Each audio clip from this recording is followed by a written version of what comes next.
Hello দর্শক, এইমাত্র আমরা চলে আসলাম কালীনগর মাঠ প্রাঙ্গণে। এই যে আমাদের সেই নিউ কারেন্টকে অনেক কষ্টের পর কালীনগর মাঠে আনলাম। আর এই যে কালীনগরে মাঠে যে বাঁশ দিয়ে ঘেরাও করা হবে, এখানে সে বাঁশ আনা হয়েছে।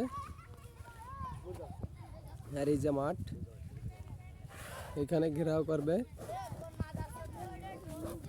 আর নিউ কারেন্টের যে পাগলামি, তা তো আপনারা সবাই দেখতে পাচ্ছেন, অনেকদিন পর তাকে বাড়ানো।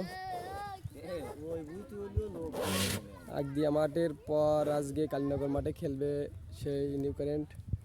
সে এখন পুরোপুরি সুস্থ। ঈদের পরেই কালীনগর মাঠে দেখতে পারবেন আপনারা সবাই।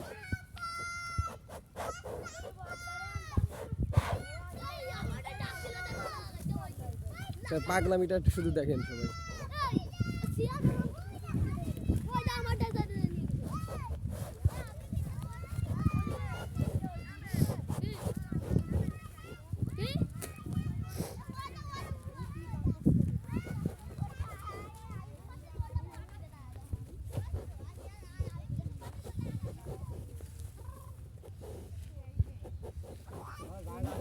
মেলা জায়গা আছে ভাই।